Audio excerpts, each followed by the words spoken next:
समर्थ और आत्मनिर्भर भारत के इस महोत्सव में आप सभी का हार्दिक स्वागत है।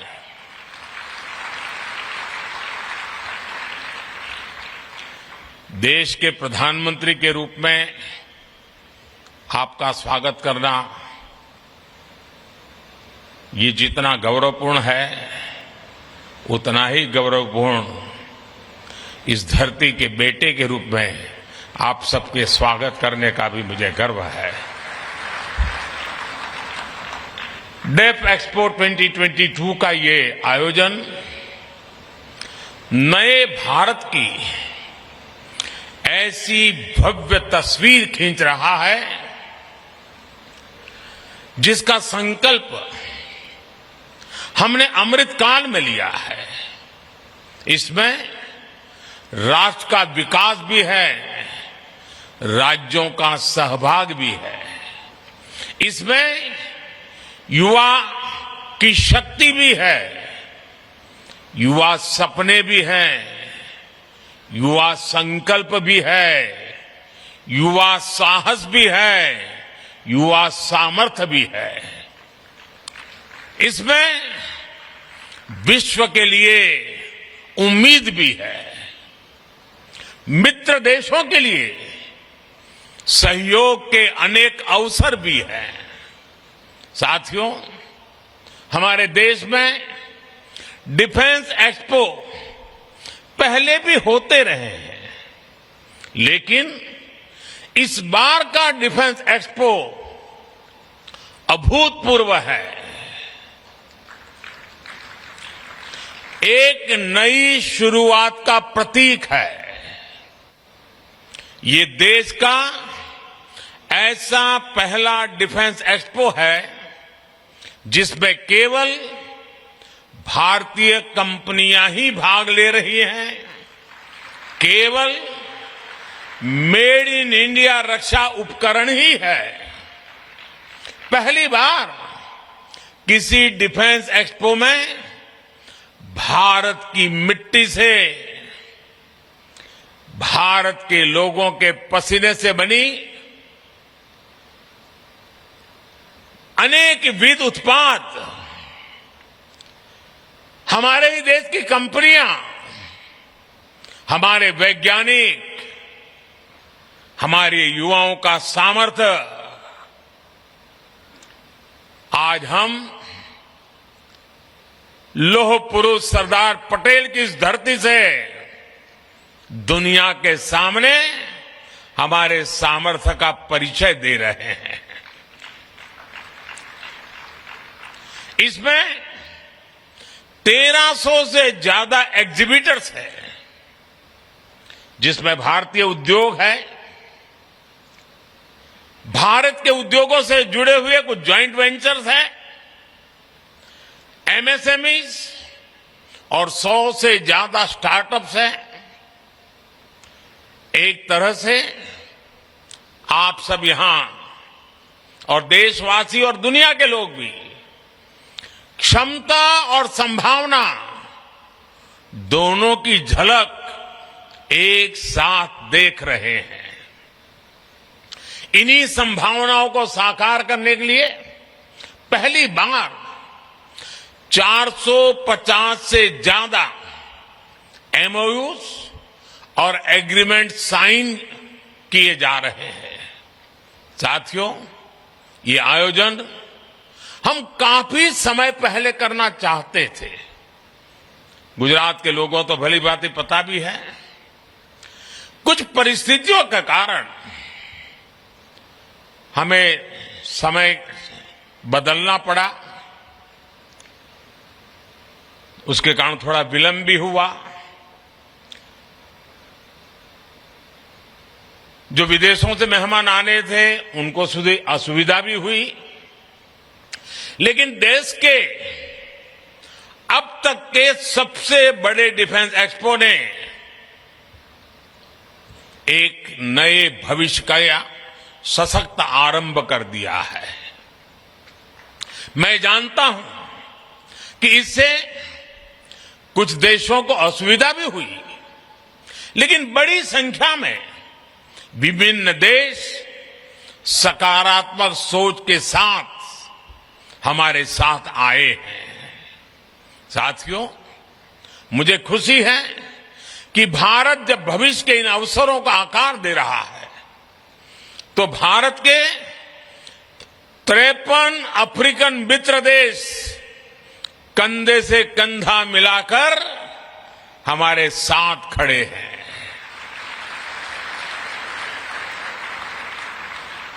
इस अवसर पर दूसरा इंडिया अफ्रीका डिफेंस डायलॉग भी आरंभ होने जा रहा है। भारत और अफ्रीकन देशों के बीच ये मित्रता, ये संबंध उस पुराने विश्वास पर टिके हैं जो समय के साथ और मजबूत हो रहा है, नया आयाम छू रहा है। मैं अफ्रीका से आए अपने साथियों को बताना चाहता हूं कि आज आप गुजरात की जिस धरती पर आए हैं उसका अफ्रीका के साथ बहुत पुराना और आत्मीय संबंध रहा है।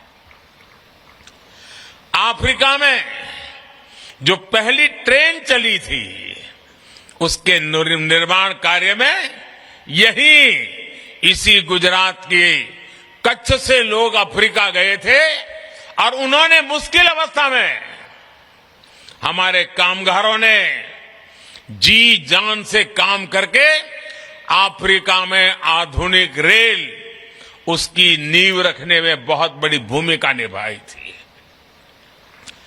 इतना ही नहीं, आज अफ्रीका में जाएंगे तो दुकान शब्द कॉमन है।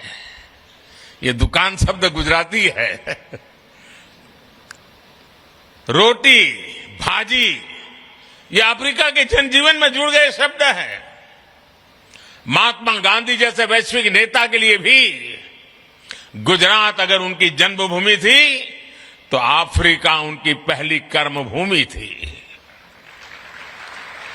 अफ्रीका के प्रति आत्मीयता और ये अपनापन आज भी भारत की विदेश नीति के केंद्र में है।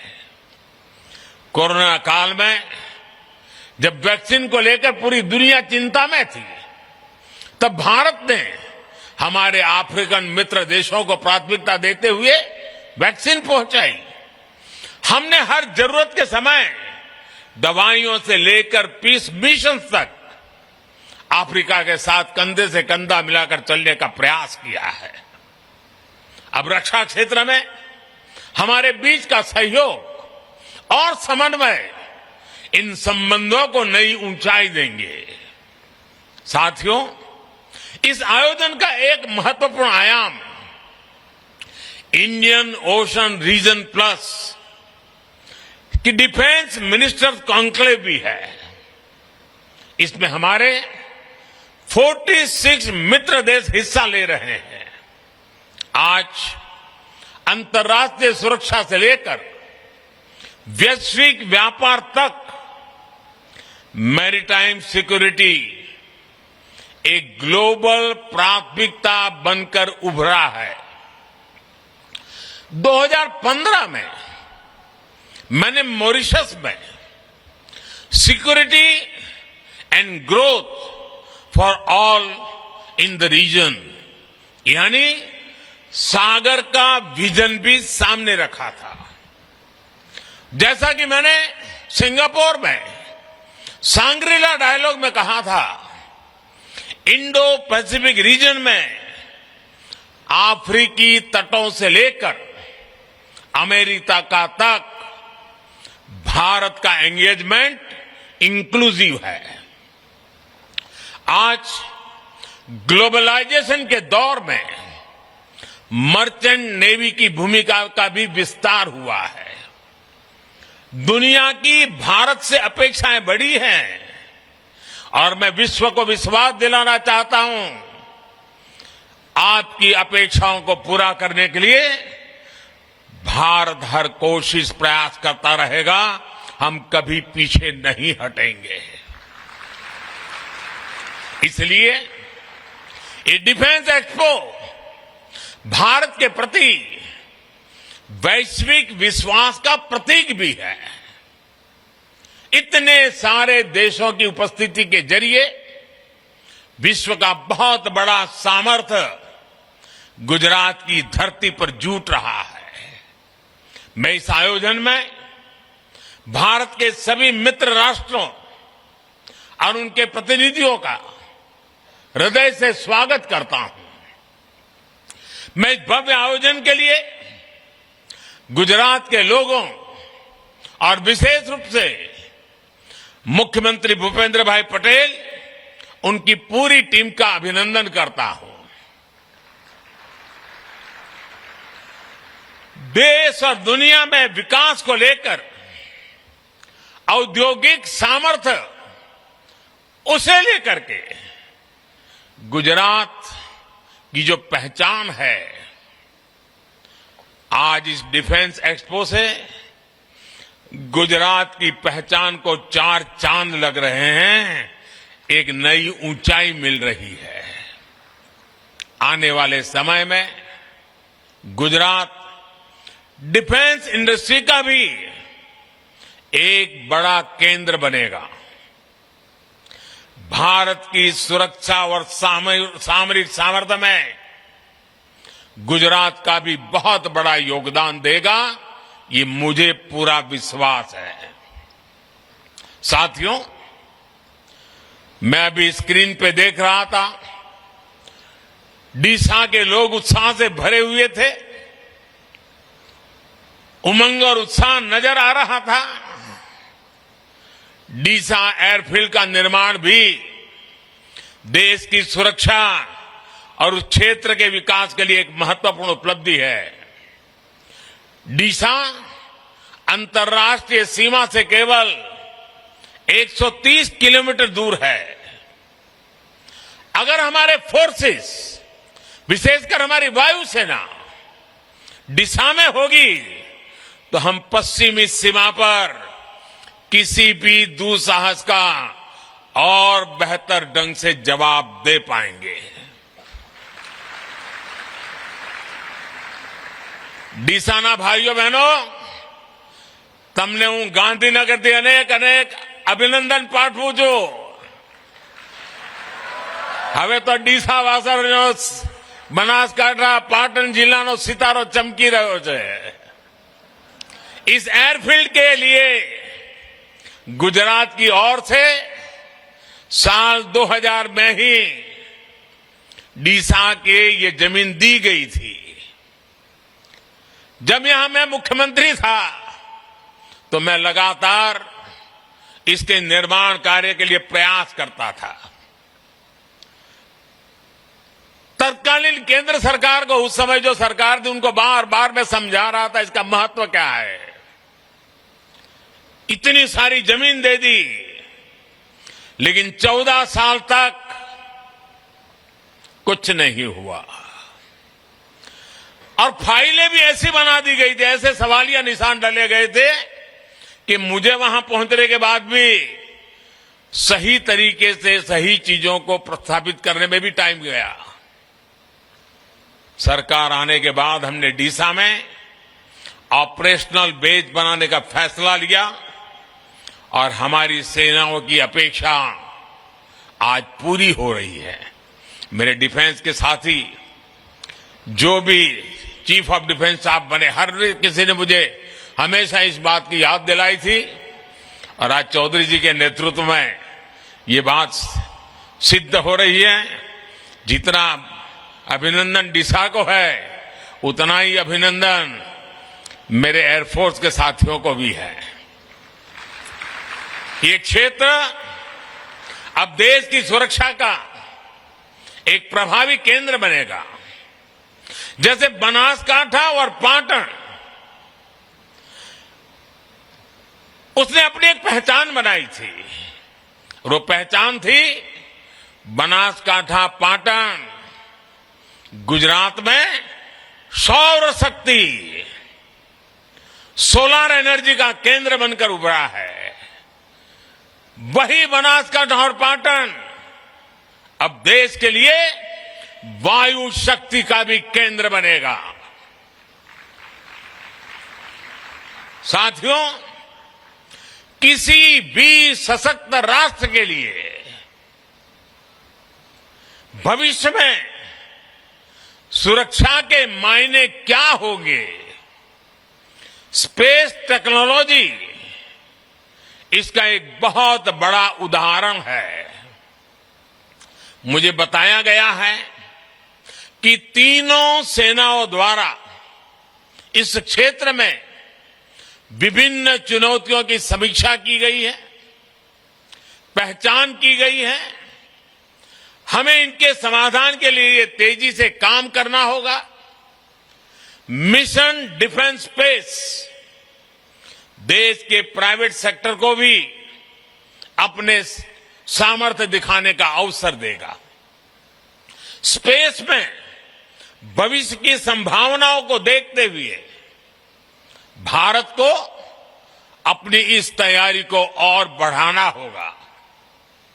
हमारी डिफेंस फोर्सेस को नए इनोवेटिव सॉल्यूशंस खोजने होंगे। स्पेस में भारत की शक्ति सीमित न रहे और इसका लाभ भी केवल भारत के लोगों तक ही सीमित न हो, ये हमारा मिशन भी है, हमारा विजन भी है। स्पेस टेक्नोलॉजी भारत की उदार सोच वाली स्पेस डिप्लोमेसी की नई परिभाषा को गढ़ रही है, नई संभावनाओं को जन्म दे रही है। इसका लाभ कई अफ्रीकन देशों को, कई अन्य छोटे देशों को हो रहा है। ऐसे 60 से ज्यादा विकासशील देश हैं जिनके साथ भारत अपनी स्पेस साइंस को साझा कर रहा है। साउथ एशिया सैटेलाइट इसका एक प्रभावी उदाहरण है। अगले साल तक आसियान के 10 देशों को भी भारत के सैटेलाइट डेटा तक रियल टाइम एक्सेस मिलेगा। यहां तक कि यूरोप और अमेरिका जैसे विकसित देश भी हमारे सैटेलाइट डेटा का उपयोग कर रहे हैं। इस सब के साथ ही ये एक ऐसा क्षेत्र है जिसमें समुद्री व्यापार से जुड़ी अपार संभावनाएं हैं। इसके जरिए हमारे मछुआरों के लिए बेहतर आय और बेहतर सुरक्षा के लिए रियल टाइम सूचनाएं मिल रही हैं। हम जानते हैं कि स्पेस से जुड़ी इन संभावनाओं को अनंत आकाश जैसे सपने देखने वाले मेरे देश के युवा साकार करेंगे, समय सीमा में साकार करेंगे और अधिक गुणवत्ता के साथ साकार करेंगे।